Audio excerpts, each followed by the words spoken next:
Hey guys, glad you're back. Now it's time for us to tackle lesson 2 of Author's Purpose with hopefully what you have to be one of your favorite stories. If not, bear with me. And at least hopefully one of your favorite teachers. Let's go. So on today, we are going to still be focusing on our story, The Amazing History of Dogs. It's Berlin. I can't find the story. Click the link.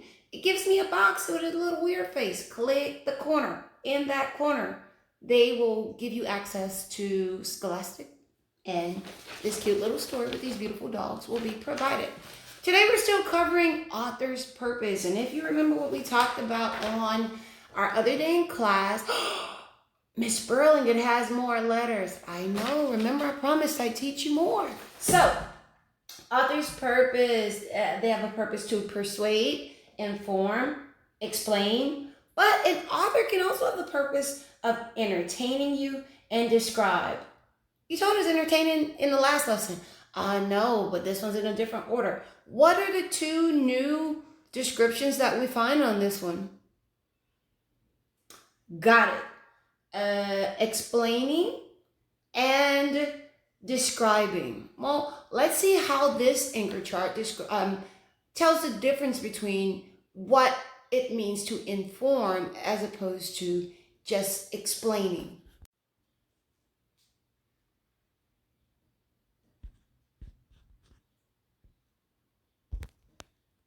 Sorry. This graphic shares with us that when the author's purpose to inform, the author gives us information about a topic. Now, this can be found in nonfiction books with like animal facts or books that it could list facts on a number of things. However, when we think about an author being able to explain something, this is when an author writes down the steps the reader will follow to do something, such as providing directions on how to build a birdhouse, how to bake cookies, things that provide directions.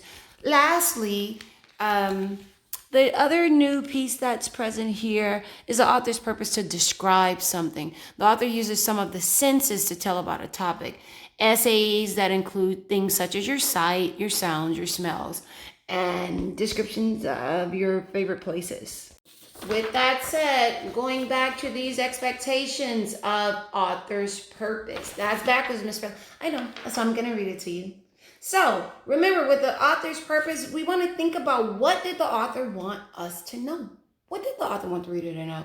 Let's make sure that we're using the titles, the headings, and the subheadings to help guide us to gain that understanding of, is this author trying to persuade me, inform me, entertain me? Is he trying to describe something, or is he trying to explain something? And then lastly, think about those like I did in the last lesson. How did the central idea and the key details help me to have an understanding of the author's purpose? In this lesson, just like the last lesson, we're going to provide evidence to support what we think. Let's go. In our previous lesson, I used the first section of our text, or the first subtitle of our text. Let me use my vocabulary of how the wolf became the dog, and it talked about the Ice Age in previous times. But today, we're going to talk about from the wolf to the dog. I'll try to read it as fast as I can because I'm on the time clock. And fluent reading is important too. So it says, from the wolf to the dogs. Dogs have been guarding us, working with us, snuggling with us for thousands of years. But scientists are only now starting to understand the long history of dogs. There are many mysteries. One thing is certain though, every dog has the same ancestor, the gray wolf. This does not mean that a fierce wolf suddenly and magically morphed into a yapping chihuahua with a pink bow. Now that's entertaining, but hey, let me keep moving. The change occurred gradually over thousands of years. Scientists speculate that the first dog appeared between 15,000 and 38,000 years ago. At that time, many animals, including the wolf, posed a threat to humans, but at some point, a group of humans and a group of wolves teamed up. How did this happen? One theory is a few wolves crept into human campsites, lured by tasty food scraps. These wolves were less aggressive than other wolves, but they still helped protect humans from dangerous predators. And so humans let these wolves stick around. The gentler wolves, their bellies full of human food, of course, lived longer than other wolves. They gave So the gentler wolves, their bellies full of human food, lived longer than the other wolves. They gave birth to even gentler babies, which grew to have gentle babies of their own. On and on this went until a newcomer breed of wolves emerged. Let's hop into the lesson deeper. So here's the form where we're going to record our understanding of you won't be doing the section from wolf to dog. I use this for our model. You're going to be using another section, but it asks, and you'll be recording this on the simple sheet of paper, so no worries. Do you feel that your text entertains, informs, or persuades? Again, I don't think persuading at all. However, if you have evidence to support that, prove it, show it to me with some evidence. I do find that this text informed me, but I'll tell you, there was one part in my notes where I put LOL, and I'll share it with you. Down in this area is where you'll put your evidence. So overall, I feel that the text informs us, and I'll give you 2 examples of evidence to support it. My evidence definitely comes from the text, and here's the section that I just presented to you guys. You can see I've done some note taking as I've gone along.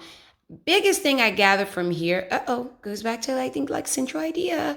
Every dog has the same ancestor, the great wolf. And so then I took some notes. You want to do that when you're reading. Tells how I wrote, but then I wrote, wait, LOL. It says it didn't just magically morph into a yapping chihuahua with a pink bow. Sometimes authors do that. There is an overall author's purpose, but sometimes there are blends. So I just wanted to record that. But with that said, I want to show you what I come up with. So the evidence I included, as it states, every dog's ancestor is a great wolf. I also added the evidence that they've changed over time by becoming gentler as they bonded with humans. But I also put it was a little entertaining with the morphed into a chihuahua with a pink bow comment. Now it's your turn.